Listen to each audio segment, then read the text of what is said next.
Méditation du 6 février. J'aime l'Éternel. J'aime l'Éternel, je l'invoquerai toute ma vie. Psaume 116, versets 1 et 2. Voir à quel point mes trois enfants sont différents est une des choses que j'apprécie le plus. Même s'ils ont les mêmes parents, ont grandi dans la même maison, ont vécu dans les mêmes pays, ont fréquenté la même église et ont été scolarisés dans les mêmes écoles. Ils sont très différents. Je me souviens que lorsqu'ils étaient enfants, je les mettais dans la même situation individuellement, rien que pour voir à quel point leur réaction serait inégale. Je suis par exemple toujours étonné de la façon dont ils m'expriment chacun leur amour. Lyndon Jellis, l'aîné, me prend dans ses bras et me dit « Papa, je t'apprécie ». Marianne Jellis, la plus jeune, ne me prend pas dans ses bras, mais m'écrit souvent « Papa, je t'aime ». Lyndon ne dit jamais qu'elle m'aime et Marianne ne dit jamais qu'elle m'apprécie. Hazel, mon fils, me dit simplement « Papa, allons jouer au basket, je veux te donner une raclée sur le terrain ». Je t'aime, je t'apprécie ou allons jouer au basket sont des façons différentes d'exprimer la même chose pour moi. Il serait stupide de ma part d'attendre des trois le même type de relation avec moi et la même façon de m'exprimer leur affection.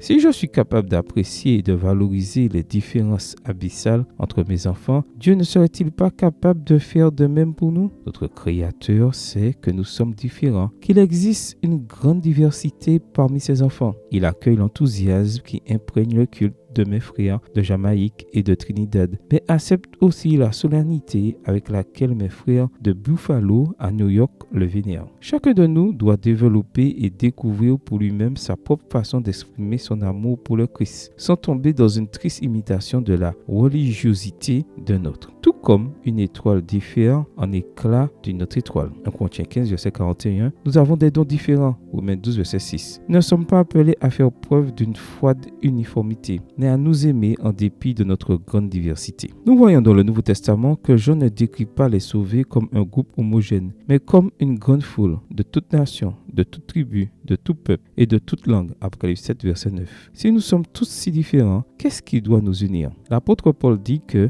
l'amour est le lien de la perfection. Colossiens 3, verset 14. L'amour est le lien qui doit unir tous les chrétiens respectant notre diversité. Quand ce jour de nos lèvres coule cette phrase, j'aime l'Éternel, je l'invoquerai toute ma vie. Amen. Bonne journée à vous et que le Seigneur vous bénisse.